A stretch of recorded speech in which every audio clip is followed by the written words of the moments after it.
अस्सलाम वालेकुम स्टूडेंट्स, आज एक नई वीडियो के साथ हाजिर हुआ हूँ। आज का जो टॉपिक हम डिस्कस करने चले हैं वो जी चैप्टर नंबर 6 में से टॉपिक का नेम है टर्मिनल वेलोसिटी। सवाल पैदा होता है टर्मिनल वेलोसिटी हमारे पास क्या होता है।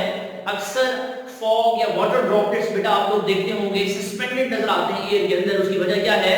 उसकी वजह ये है जब वो सस्पेंडेड नजर आते हैं और जब ये मूव करते हैं, मैंने यहाँ पर लिखा है the maximum and the constant velocity of an object falling vertically downward under the action of gravity is known as the terminal velocity। Actually ये होता है जब कुछ वेलोसिटी के साथ वो जो ड्रॉपलेट है मूव कर रहा होता है, वो स्टार्टिंग वेलोसिटी होती है, कुछ देर बाद उसकी वेलोसिटी इंक्रीज हो जाती है। जैसे इसकी वेलोसिटी इंक्रीज हो जाती है उसके रिस्पेक्टिव केस के अंदर उसकी जो ऑपोजिट फोर्स होती है जिसको हम ड्रैग फोर्स का नाम देते हैं प्यारे बच्चों, वो भी क्या हो जाती है? इंक्रीज कर जाती है। टाइम आ जाता है जब हमारे पास वर्टिकल डाउनवर्ड फोर्स और अपवर्ड ड्रैग फोर्स दोनों जब इक्वल हो जाते हैं तब बॉडी मैक्सिमम वेलोसिटी अटेन करती है, जिसको हम कहते हैं यूनिफॉर्म वेलोसिटी अटेन करती है। उस मैक्सिमम यूनिफॉर्म वेलोसिटी को बच्चों क्या कहते हैं? टर्मिनल वेलोसिटी का नाम देते हैं। होपफुली आपको क्लियर हुआ होगा। अब मैं इसको दोबारा पढ़ता हूं। The maximum and the constant velocity of an object falling vertically downward under the action of the gravity is known as the terminal velocity। और बच्चों आपने याद रखना है कि हम टर्मिनल वेलोसिटी को शो करते हैं vt के साथ। बच्चों किसे शो करते हैं? vt के साथ हम टर्मिनल वेलोसिटी को शो करते हैं। मैंने यहां पर एग्जांपल कोट किया बच्चों, consider the fog droplet falling vertically downward as drag force increase velocity of the droplet also increase। बच्चों जैसे जैसे हमारे पास डाउनवर्ड जो हमारे पास वेट होगा उस ड्रॉपलेट का वो नीचे आएगा, उसकी वेलोसिटी इंक्रीज करेगी। अब उसके अपोजिट हमारे पास प्यारे बच्चों जो ड्रैग फोर्स अप्लाई हो रही होगी वो भी क्या करेगी बच्चों? इंक्रीज कर जाएगी। अब देखें, अब इसको हम थोड़ी समझते हैं और टर्मिनल वेलोसिटी की वैल्यू फाइंड करने की कोशिश करते हैं बच्चों। तो फर्स्ट ऑफ ऑल हम देख लेते हैं कि हमारे पास डायग्राम कैसे है। सपोज कर लेते हैं बच्चों ये हमारे पास एक ड्रॉपलेट है, अब वर्टिकली डाउनवर्ड कर रहा है, नीचे आ रहा है। तो बच्चों स्टार्टअप के अंदर इनिशियल के अंदर उसकी वेलोसिटी हमने क्या लिखी हुई है? 0। उसकी वेलोसिटी क्या है बच्चों? 0 है। अब जिस वेलोसिटी से नीचे आ रही है वेलोसिटी बच्चों क्या है? 0 है, इनिशियल वेलोसिटी है। अब इस बॉडी का, इस ड्रॉपलेट का बच्चों कोई ना कोई वेट होगा जिसकी वैल्यू बच्चों हमारे पास क्या होगी? mg की इक्वल होगी। ठीक है। अब इसके ऊपर जो अप्लाई होने वाली फोर्स है, क्योंकि वेलोसिटी 0 है, अब उसके अपोजिट केस के अंदर ड्रैग फोर्स बच्चों हमारे पास क्या होगी? 0 होगी। अगर यहां पर इक्वेशन लिखी है Newton second law mg ft से बता यहां पर ड्रैग फोर्स है इक्वल है बच्चों किसके? ma के। अब देखें, अब स्टार्टअप के अंदर जो ड्रैग फोर्स है बच्चों वो भी क्या है? 0 है। मतलब fd की वैल्यू हमारे पास बच्चों क्या है? 0 है। अगर fd 0 है, इस वैल्यू को जब पुट किया जाए तो mg -0 इज इक्वल टू बच्चों क्या हो जाता है? ma हो जाता है। शाबाश। अब ये 0 टर्म खत्म हो गई, mg इज इक्वल टू क्या आ गया? ma के इक्वल आ गया, m से m cancel out, a is equal क्या आ गया? g। तो इस स्टेटमेंट के अंदर जब वेलोसिटी 0 थी तो एक्सेलरेशन इक्वल था ग्रेविटेशनल एक्सेलरेशन के। बच्चों ये जो मैंने साइड पे टर्म्स लिखी हुई हैं ये बहुत ही इंपॉर्टेंट टर्म्स है समझने के लिए बच्चों। यहां पर वेलोसिटी स्टार्टअप में 0 है तो वहां पर जो एक्सेलरेशन था वो इक्वल होगा with respect to the gravitational acceleration. बात समझ आ गई बच्चों? अब कुछ देर बाद वेलोसिटी अटेन हो गई, कुछ थोड़ी सी वेलोसिटी ज्यादा हो गई तो उसके ऊपर ड्रैग फोर्स बच्चों क्या हो गई? और ज्यादा हो गई। अब देखें, इस वक्त सेम फार्मूला जो हमने लिखा है mg ft is equal to 0 is equal to बच्चों क्या? 0। मुझे यहां पर लिखना चाहिए इज इक्वल टू ma। ठीक है बच्चों। अब क्या है यहां पर ड्रैग फोर्स, अब की बार जो ड्रैग फोर्स है, पहले हमने यहां पर 0 किया हुआ था, अब की बार जो ड्रैग फोर्स है डज नॉट इक्वल टू 0 है बच्चों। ठीक है। अब जब हमने रिजल्ट निकाला तो acceleration less than gravitation acceleration result आया। कुछ देर बाद वेलोसिटी और इंक्रीज कर गई। अब वेलोसिटी के इंक्रीज करने से इस पर लगने वाला जो ड्रैग फोर्स होगा बच्चों वो भी क्या कर जाएगा? इंक्रीज कर जाएगा। अब एक वक्त आएगा जब इसका वेट इस पर लगाए जाने वाली फोर्स डाउनवर्ड और अपवर्ड लगाए जाने वाली फोर्स जो ड्रैग फोर्स है दोनों क्या हो जाएंगी बच्चों? इक्वल हो जाएंगी। अब जब वो दोनों इक्वल हो जाते हैं तो बॉडी बच्चों याद रखिएगा एक कांस्टेंट वेलोसिटी, एक मैक्सिमम वेलोसिटी अटेन करते हुए मूव करती है। अब देखें, हमें पता है fd की वैल्यू क्या होती है 6 पाई ईटा आर वी, ये ड्रैग फोर्स की वैल्यू है।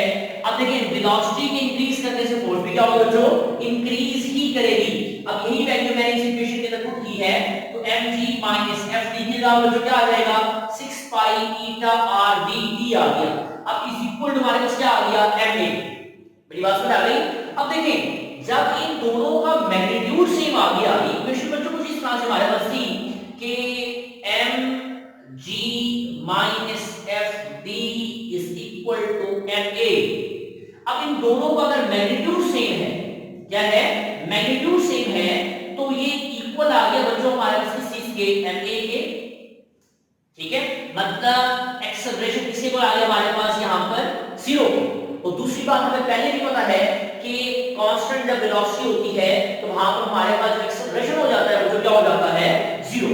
एक्सेलरेशन यहाँ पर बच्चों क्या हो गया 0।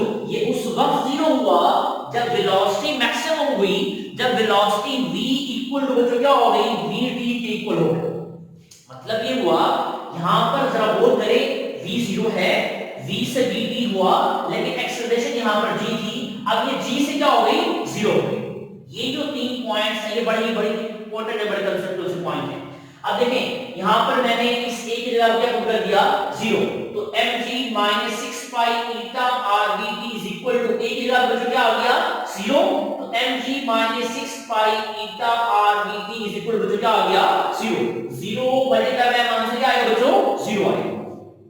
अब मैं इसको कांस्टेंट साइड में ले लिया हूं, दोनों मैंने रीअरेंज किया, तो वेलोसिटी की वैल्यू बच्चों हमारे पास आ गई, ये इधर आके ये इधर वैसे इधर आके आ जाएगी बच्चों डिवाइड हो जाएगी, तो mg डिवाइड हो क्या हो जाएगा 6 pi eta are v is equal to the vt stand for the, बिल्कुल ठीक आपने सोचा टर्मिनल वेलोसिटी, ठीक है। अब देखिए आपके पास रिलेशन आ गया vt is equal to m by r, ये बड़ा ही इंपॉर्टेंट सा है रिलेशन है बच्चों, vt is equal to m by r, बाकी कांस्टेंट वैल्यू है, ठीक है।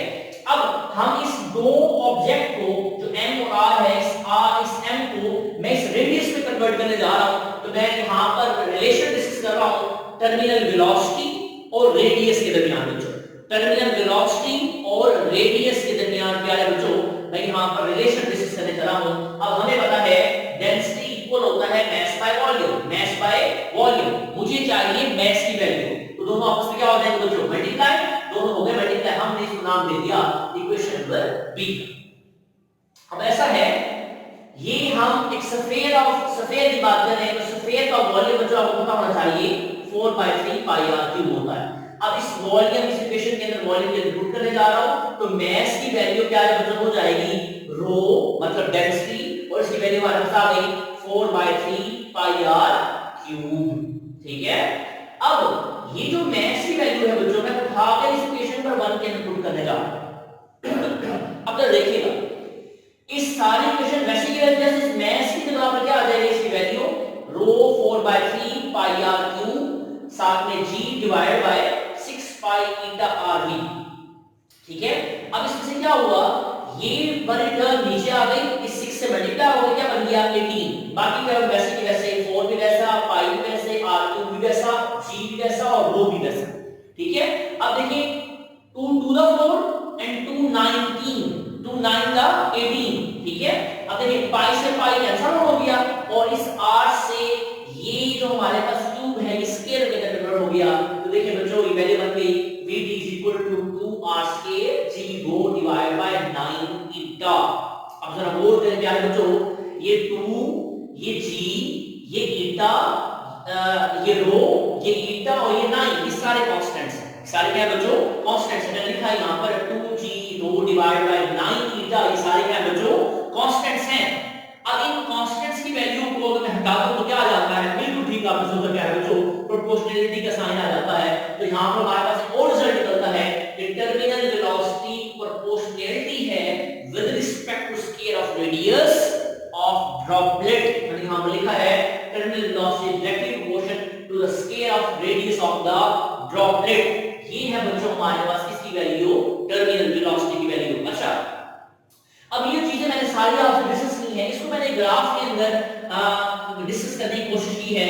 रिलेशन मैंने लिया है वेलोसिटी और टाइम के दरमियान, एक्स एक्सिस पे बेटा टाइम दिया है और y एक्सिस मैंने क्या लिया है, वेलोसिटी दिया है। जरा गौर करें, velocity with a certain time, यहां पर 0 थी और यहां पर वेलोसिटी क्या है, 0। अब वेलोसिटी 0 से क्या हो गई थी, मैक्सिमम, 0 से क्या हो गई, मैक्सिमम। लेकिन मैंने बार-बार कहा था जब वो मैक्सिमम हो जाती है तो एक कांस्टेंट वेलोसिटी के साथ मूव करती है। कैसे मूव करती है, कांस्टेंट वेलोसिटी के साथ मूव करती है। तो this is how about the terminal velocity. Hopefully बेटा आपको समझ आया हुआ होगा। नेक्स्ट आने वाले वीडियो में अपना ख्याल रखिएगा। अल्लाह हाफिज़।